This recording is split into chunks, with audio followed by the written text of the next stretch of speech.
Hello students, welcome to single classes. Last video में हमने 5.3 के क्वेश्चन नंबर 4 to 14 डिस्कस कर लिए थे। इस वीडियो में हम नेक्स्ट जो 6 क्वेश्चन बचते हैं उस एक्सरसाइज में वो हम करने वाले हैं। तो चलिए शुरू करते हैं।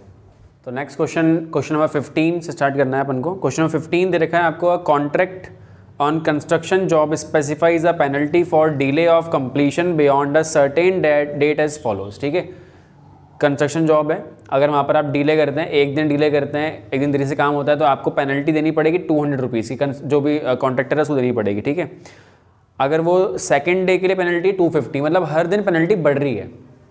ठीक है, फर्स्ट डे अगर वो एक दिन लेट करता है तो 200 रुपीज़ देने हैं, 2 दिन लेट करता है तो 200 देने हैं और 250 और देना है। सेकंड डे की पेनल्टी 50 रुपीज़ ज़्यादा है, 250 रुपीज़ जो है सेकंड डे की पेनल्टी वो भी देनी है। ऐसे करते करते 50 रुपीज़ के हिसाब से पेनल्टी बढ़ रही है। ठीक है, how much money the contractor has to pay as penalty if he has delayed the work for 30 days. उसने 30 दिन लेट कर दिया है काम, तो अब उसको 30 दिन तक पेनल्टी जो बनती है वो देनी पड़ेगी। यानी कि फर्स्ट डे की भी देनी है, सेकंड डे की भी देनी है, थर्ड डे की भी देनी है। क्या इस क्वेश्चन में करना है अपन को? देखिए, फर्स्ट डे की पेनल्टी कितनी है 200, सेकंड डे की पेनल्टी है 250, थर्ड डे की है 300। इस तरह से करते करते उसने 30 डेज डिले कर दिया है, 30 डेज तक डिले कर दिया काम, तो उसको 30 दिन की पेनल्टी पे करनी पड़ेगी। यानी कि फर्स्ट डे की भी देनी है, सेकंड डे की भी देनी है। ऐसा नहीं कि इस एपी में 30th टर्म कौन सी बनेगी वो मैं निकाल लूँ, उससे काम नहीं चलने वाला है। वो तो 30th टर्म है, 30th टर्म का मतलब 30th डे वाली पेनल्टी वो तो देनी ही है। 29th डे की भी देनी है, 28th डे की भी देनी है, सारे दिन की पेनल्टी देनी है आपको यहाँ पर। ठीक है, तो यहाँ पर एक एपी हमारे पास बन रही है। इस एपी में जो फर्स्ट टर्म है वो 200 है। ठीक है, और जो कॉमन डिफरेंस है वो यहाँ पर 50 का है। और आपसे पूछा है S30। S30 का मतलब इन 30 इस एपी में 30 टर्म्स जो बनने वाली उनका सम पूछा है आपसे।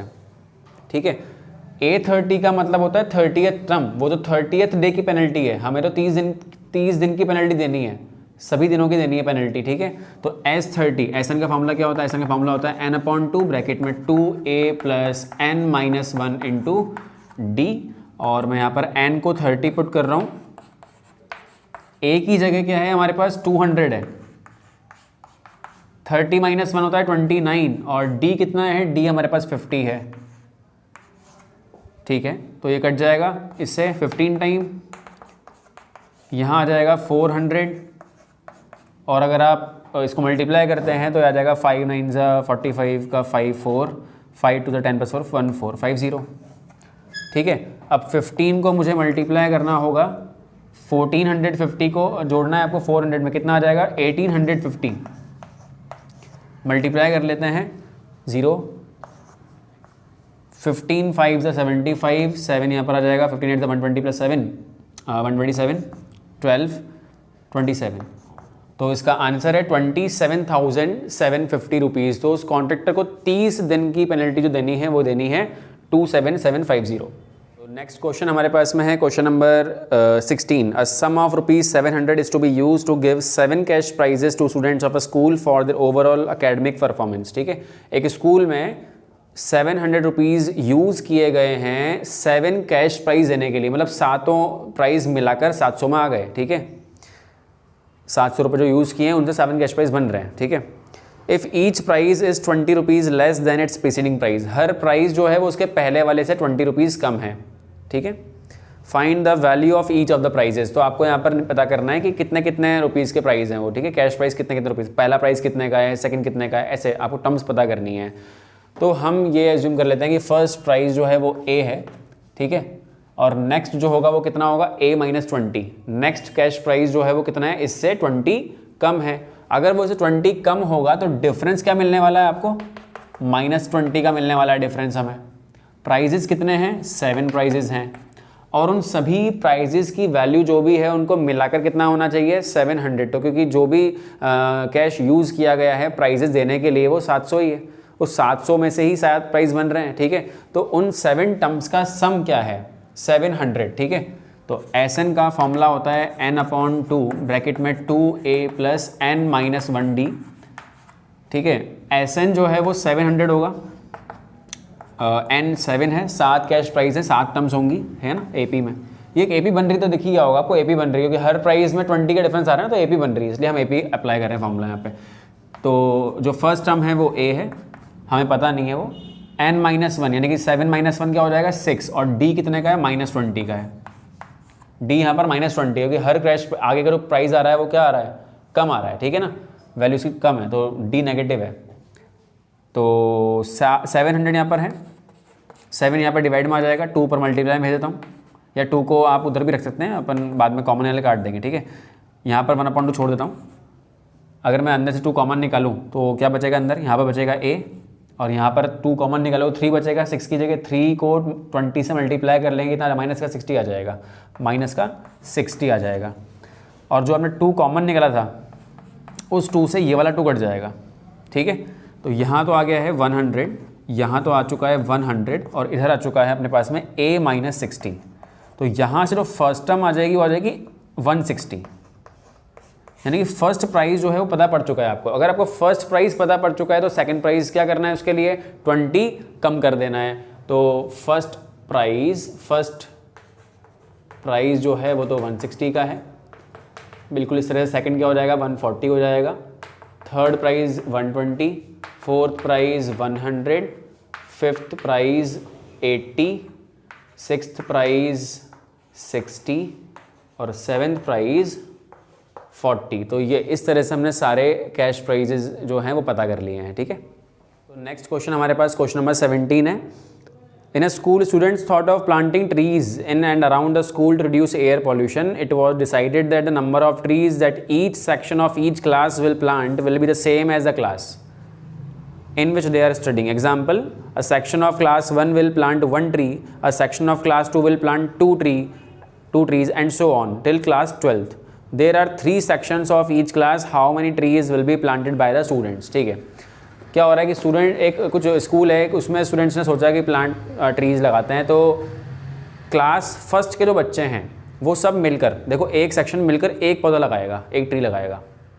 3 सेक्शन है तो 3 लग जाएंगे।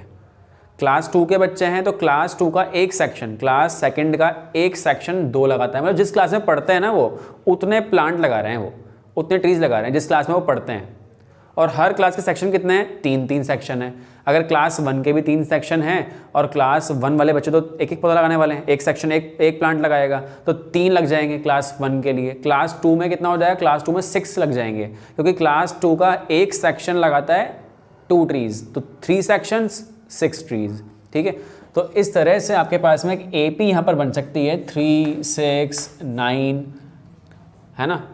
मैंने 3 क्यों मल्टीप्लाई कर रहा हूँ, क्योंकि ऐसा बोला है कि हर क्लास के 3 सेक्शन है, इसलिए 3 से मल्टीप्लाई करना पड़ रहा है। वरना क्लास 1 के बच्चे तो 1 लगाने वाले हैं, क्लास 2 के बच्चे 2 लगाने वाले हैं, क्लास 3 के 3 ट्रीज़ लगाने वाले हैं, और ऐसे करते करते जो क्लासेस हमारे पास में हैं वो है क्लास 12 तक।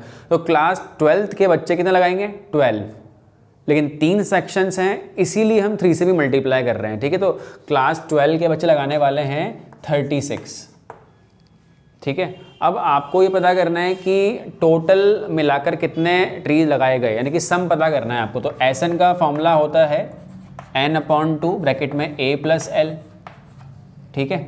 इसमें नंबर ऑफ टर्म्स पता है आपको, क्लासेस कितनी थी 12। अगर 12 क्लासेस हैं तो n क्या है हमारे पास 12 है ना। और फर्स्ट और लास्ट टर्म भी दिख रही है आपको, तो n की जगह हम 12 रख देते हैं, 12/2, A की जगह 3 और लास्ट टर्म कितनी है 36 है। इससे कट जाएगा 6 टाइम, अंदर क्या है हमारे पास 39, 6 9 54 का 4, 5 यहाँ पर आ जाएगा, 6 18 + 5 23। तो टोटल मिलाकर 234 ट्रीज लगाए जाएंगे, ठीक है। तो नेक्स्ट क्वेश्चन हमारे पास में है question number 18। A spiral is made up of successive semi circles with centres alternately at A and B, starting with center at A of radii 0.5, 1, 1.5, 2 as shown in the figure 5.4. What is the total length of such a spiral made up of 13 consecutive semicircles? इसमें आपको next page पे figure given है। Figure में कुछ इस तरह से आपको दे रखा है कि एक यहाँ पर A है और यहाँ पर B है। तो पहला जो सेमी सर्कल है वो बनाया गया है A एज सेंटर, यानी कि कुछ इस तरह से बनाया गया है A को सेंटर मानते हुए। फिर नेक्स्ट जो बनाया गया है वो B को सेंटर मानते हुए बनाया गया है, कुछ इस तरह से। फिर नेक्स्ट वापस से A को सेंटर मानते हुए बनाया गया है, तो इस तरह से कुछ सेमी सर्कल्स यहाँ पर ड्रॉ किए गए हैं और उनकी रेडियस जो है वो आपको गिवन है 0.5, 1, 1.5 इस तरह से हैं इनकी रेडियस। कितने सेमी सर्कल्स हैं? 13 सेमी सर्कल्स हैं। आपको इस स्पाइरल की टोटल लेंथ निकालनी है। टोटल लेंथ का मतलब ये सभी जो आपको दिख रही हैं कर्व्स, उनका पूरा सम निकालना है आपको, ठीक है। तो सेमी सर्कल का सरकमफेरेंस क्या होता है? पाई आर। सर्कल का होता है 2 पाई आर। तो सेमी सर्कल का कितना होगा? आधा सर्कल यानी कि आधा, यानी कि पाई आर, ठीक है। तो पाई आर 1 प्लस पाई आर 2 ऐसे करते करते कितने हैं? 13 हैं, तो पाई आर 13 ये हमसे पूछा है सम इनका। अब इन सब में पाई कॉमन है, अंदर क्या बचेगा? R1 प्लस R2 ऐसे करते करते R13 तक। जो पहली रेडियस है वो 0.5 है, नेक्स्ट रेडियस 1 है, फिर 1.5 है। अब ऐसे करते करते जो भी 13th टर्म होगी इस AP की, मुझे नहीं पता वो क्या होगी, मैं निकाल लूँगा अभी, है ना। या फिर आपको सम निकालना है तो फर्स्ट टर्म पता है, 13 नंबर ऑफ टर्म्स हैं और D भी पता पड़ जाएगा आपको, तो बिना उसको निकाले भी हम कर सकते हैं, है ना। तो यहाँ पर पाई कॉमन आ चुका है। अच्छा, अब इस ब्रैकेट को आप देखते हैं, ब्रैकेट को देखें, ब्रैकेट को देखने से पता पड़ रहा है कि ये AP बन रही है। इसकी फर्स्ट टर्म 0.5 है, फिर 1, फिर 1.5, यानी कि यहाँ पे डिफरेंस चल रहा है 0.5 का। अगर डिफरेंस देखें तो 0.5 का डिफरेंस है। तो ये AP है, इसमें 13 टर्म्स हैं, फर्स्ट टर्म पता है, कॉमन डिफरेंस पता है, तो फिर यहाँ पर हम SN का फॉर्मूला अप्लाई कर लेंगे। उनका सम लिखा हुआ है ना 13 टर्म्स का, तो SN का फॉर्मूला क्या होता है? SN का फॉर्मूला होता है n/2।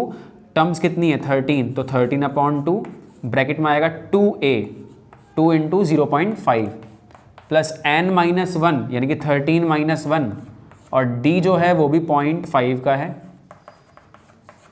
तो मैंने यहाँ पर फॉर्मूला अप्लाई कर लिया, पाई भार है ना, 13/2 अंदर आ जाएगा, 2 टाइम्स ऑफ 0.5 क्या होता है? 1 होता है, ठीक है। प्लस यहाँ क्या बनेगा? 12 को अगर आप 0.5 से मल्टीप्लाई करते तो 6 आएगा, ठीक है। इसके बाद पाई की वैल्यू मैं यूज़ कर रहा हूँ 22/7, फिर मल्टीप्लाई में है 13/2 और फिर अंदर कौन है? 7 भी है मल्टीप्लाई में, ठीक है। 7 से 7 कट जाएगा, 2 से कट जाएगा 11 टाइम, और 11 को मल्टीप्लाई कर लेते हैं अपन, 11 से 33 होता है, 11 प्लस 3 14। तो total length of this spiral is 143 centimetre. Next question हमारे पास में है question number 19। 200 logs are stacked in the following manner. लकड़ी के कुछ वो हैं लॉग्स हैं, उनको अरेंज किया गया है। 200 लॉग्स हैं टोटल, उनको अरेंज किया गया है कुछ इस तरह से कि 20 लॉग्स तो सबसे निचली रो में है, फिर हैं 19, फिर हैं 18, ऐसे करते करते करते करते कुछ रोज़ में हमने लॉग्स को अरेंज कर लिया है। And how many rows are the 200 logs placed? कितनी रोज़ बनी होंगी? जैसे कि फर्स्ट रो में 20 हैं, 19, फिर 18, ऐसे करते रोज़ जो बन रही हैं, ये ऐसी कितनी रोज़ बनी होंगी उनको अरेंज करने में, और सबसे टॉप रो जो होगी, ऊपर की रो जो होगी, उसमें कितने लॉग्स आए होंगे, हमें ये भी निकालना है। तो हमारे पास में ऐसा कुछ बन रहा है कि जो फर्स्ट रो है उसमें 20 लॉग्स हैं, नेक्स्ट रो में कितने हैं? 19 हैं, फिर 18 है। तो हमें दिख रहा होगा कि ये AP है। इस AP में टर्म्स कितनी आएंगी, यानी कि नंबर ऑफ रोज, है ना, क्योंकि हर एक नंबर क्या शो कर रहा है? एक रो। फर्स्ट रो, ये सेकंड रो है, ये थर्ड रो में 18 लॉग्स हैं, ऐसे है ना, ये नंबर ऑफ लॉग्स हैं, ये तो ये नंबर ऑफ लॉग्स हैं, और ये जो कितने हैं, ये टर्म्स कितनी है, वो क्या मिलेगा हमें? नंबर ऑफ रोज दिखाने वाला है, ये टर्म्स कितनी है, ठीक है। तो यहाँ पर जो फर्स्ट टर्म है वो 20 है। D अगर आप देखें तो यहाँ पर D आएगा -1 का, है ना, और नंबर ऑफ रोज हमें नहीं पता, लेकिन हमें इन सब का सम पता है, हमें इन सब का सम पता है, और वो सम है 200, क्योंकि लॉग्स जो हैं टोटल मेरे पास 200 ही थे जमाने के लिए। क्लियर है? तो फर्स्ट रो जो है, फर्स्ट रो में 20 है, नेक्स्ट रो में 19, फिर 18, इस तरह से हमने लॉग्स जमा रखे हैं। टोटल नंबर ऑफ लॉग्स हमारे पास 200 हैं, इसलिए मैं इन सभी टर्म्स का सम जो है वो लिख रहा हूँ 200। नंबर ऑफ टर्म्स कितनी आएंगी इस AP में पता नहीं है, रोज़ कितनी है मुझे पता नहीं है, और फिर मुझे लास्ट टर्म जो होगी इसकी वो पता करनी। लास्ट टर्म का मतलब क्या होगा? टॉप मोस्ट रो की टॉप मोस्ट रो में कितने लॉग्स हैं वो भी हमें पता करना होगा, ठीक है। तो हमें AN भी पता करना होगा, ठीक है। तो मैं काम करता हूँ, मैं यहाँ पर SN का फॉर्मूला अप्लाई कर लेता हूँ। SN का फॉर्मूला होता है n/2 ब्रैकेट में 2a प्लस n-1d। देखिए मैंने यहाँ पर है ना n/2 a प्लस l नहीं अप्लाई किया। क्यों अप्लाई नहीं किया? क्योंकि मेरे पास लास्ट टर्म भी नहीं है, फर्स्ट टर्म तो चलो ठीक है मेरे पास में, SN है ना, नंबर ऑफ टर्म्स भी नहीं है और लास्ट टर्म भी नहीं, तो एक इक्वेशन से 2 वेरिएबल आ जाएंगे, सॉल्व नहीं हो पाएगा, इसलिए हम ये वाला फॉर्मूला यूज़ कर रहे हैं। नंबर ऑफ टर्म्स हमें पता नहीं है, n को n ही रख रहा हूँ मैं। फर्स्ट टर्म मुझे पता है वो 20 है, और n-1 यहाँ पर आप डिफरेंस देखते हैं तो डिफरेंस कितने का मिल रहा है, -1 का डिफरेंस मिल रहा है आपको यहाँ पे। Sn की वैल्यू कितनी है, 200 है, ठीक है। तो मैं 200 को 2 से मल्टीप्लाई कर दूंगा, ये आ जाएगा यहाँ पर 400 is equal to n, bracket में लिखा हुआ है 22 × 40 हो जाएगा, प्लस -1 को मल्टीप्लाई करोगे आप n से तो कितना आएगा, माइनस का n, और -1 को -1 से कितना पर आएगा, प्लस का 1, तो प्लस का 1 और माइनस का n, ठीक है। तो 400 is equal to n into 40, 41 कर सकते हैं इसको अपन, 41 कर सकते हैं, 41 n कर देता हूँ उसको, ठीक है, एक साथ ही, और n इंटू -n क्या हो जाएगा, माइनस का n²। अब सबको मैं उधर शिफ्ट कर रहा हूँ, यहाँ पर आ जाएगा n² माइनस का 41n प्लस का 400 और इज इक्वल टू में यहाँ पर 0। तो अब इसको स्प्लिटिंग मिडिल टर्म से कर लेते हैं अपन सॉल्व, ठीक है। अब दो ऐसे नंबर्स जिनको मल्टीप्लाई करने पर तो आ जाए 400 और उनको ऐड या सब्ट्रैक्ट करने पर आ जाए माइनस का 41, ठीक है। तो वो नंबर्स निकालते हैं, इसको फैक्टराइज कर लेता हूँ।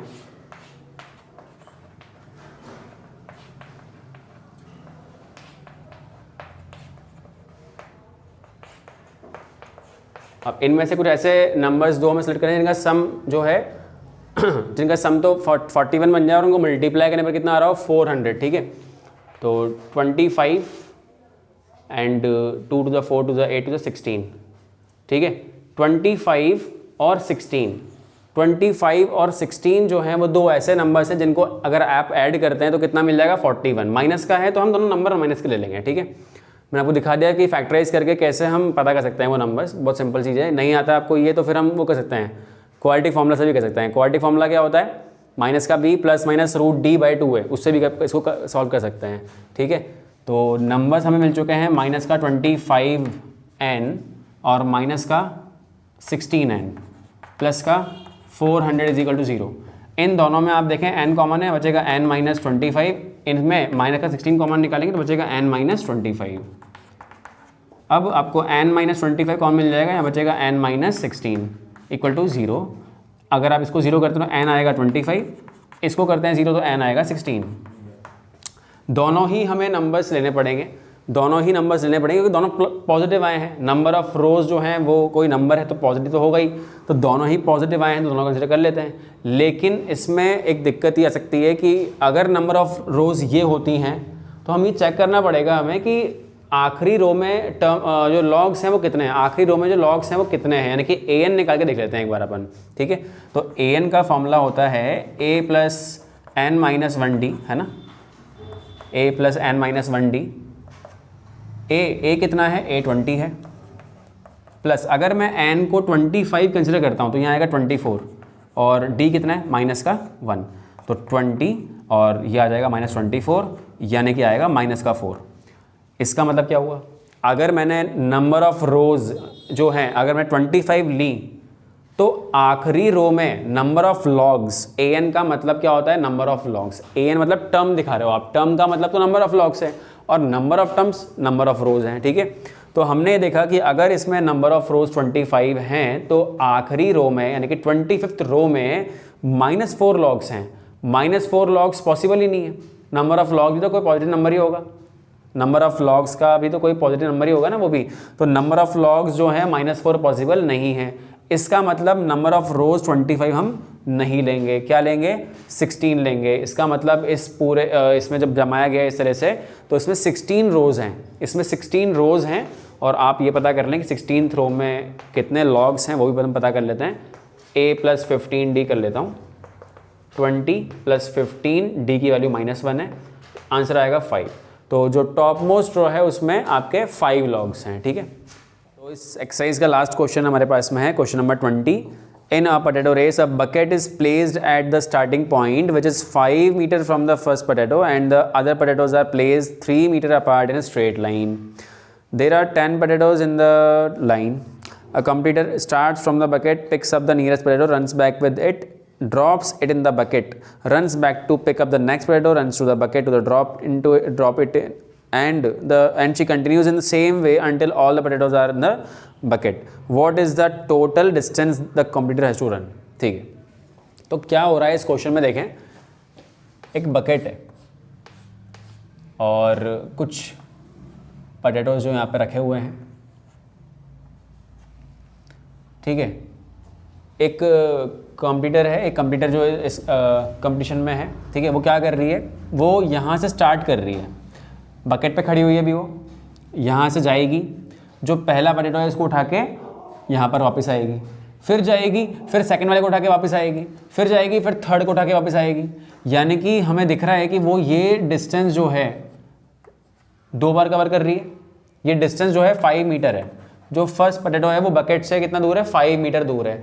तो इस डिस्टेंस को उसको कवर करना पड़ रहा है 2 बार, 5 जाना 5 आना। फिर नेक्स्ट वाला जो है वो फर्स्ट वाले के 3 मीटर आगे, वो फर्स्ट वाले के 3 मीटर आगे है, तो 8 मीटर जाना और 8 मीटर आना, क्योंकि वो फर्स्ट वाले को उठाया फिर डाला, तो अब यहाँ पर आ गई ना वो। अब उसको जाना कितना होगा, 8 मीटर, फिर 8 मीटर वापस आएगी, फिर क्या होगा, फिर 11 मीटर जाएगी, फिर 11 मीटर आएगी। यानी कि वो ये सभी डिस्टेंसेस जो हैं ये 2-2 बार कवर कर रही है। तो मैं 2 तो लिख लेता हूँ यहाँ पर, ठीक है। फर्स्ट डिस्टेंस जो है वो 5 मीटर है, सेकंड डिस्टेंस जो है वो 8 मीटर है, 8, 5 + 3 8 है ना। और उस 8 को 2 बार कवर करना पड़ेगा, जाना प्लस आना, इसलिए 2 तो बाहर मैंने कॉमन निकाल ही लिया है। नेक्स्ट डिस्टेंस जो है वो 11 है। ऐसे करते करते 10 बार उसको ये काम करना पड़ेगा, क्योंकि यहाँ पर पोटैटोज जो हैं वो 10 है टोटल, ठीक है। तो 10 बार उसको ये काम करना पड़ेगा। तो ये जो मैं निकाल रहा हूँ ये क्या है, ये डिस्टेंस निकाल रहा हूँ मैं, टोटल डिस्टेंस जो यहाँ पर आने वाली है वो मैं निकाल रहा हूँ यहाँ पर, ठीक है। मैं एक बार फिर से बताता हूँ आपको क्या करा मैंने यहाँ से स्टार्ट किया, यहाँ गए, फिर वापस आए, 5 गए, 5 आए, तो 2 बार कवर कर रहे हैं ना हर डिस्टेंस को, इसलिए 2 तो बाहर कॉमन निकाल ही लिया है। बस फिर मुझे जाने जाने की डिस्टेंस देखनी है, सिर्फ जाने जाने की देखनी है। तो फर्स्ट वाले के लिए 5 जाना पड़ेगा, सेकंड वाले के लिए 5 + 3 जाना पड़ेगा, क्योंकि आप वापस भी आ रहे हैं ना, तो यहाँ से स्टार्ट करनी जर्नी अब सेकंड वाले के लिए, तो आपको तो 5 + 3 8, फिर यहाँ से 5 + 3 8 + 3 11, तो 5 8 11, ये सिर्फ जाने जाने की डिस्टेंस लिख दी मैंने, और 2 बाहर मैंने कॉमन निकाल लिया है, क्योंकि हर डिस्टेंस हम 2 बार कवर कर रहे हैं, ठीक है। तो अब यहाँ पर आप देखें, यहाँ पर एक AP बन रही है। क्यों है ये AP, क्योंकि यहाँ पर डिफरेंस जो है वो 3 का चल रहा है, डिफरेंस 3 का है, और टोटल टर्म्स जो है इसमें कितनी है, 10। यहाँ पर टोटल टर्म्स कितनी है, 10, क्योंकि 10 पोटैटोज हैं, ठीक है। अब इनका सम अगर हमें निकालना है तो क्या करना पड़ेगा, सम निकालने के लिए हम फॉर्मूला अप्लाई कर लेंगे यहाँ पर n/2 2a + n-1d का सम का फॉर्मूला। तो नंबर ऑफ टर्म्स कितनी है, 10, तो 10/2 ब्रैकेट में 2a + n-1, यानी कि 10-1 टर्म्स 10 थी, ठीक है। d कितना है, d 3 है।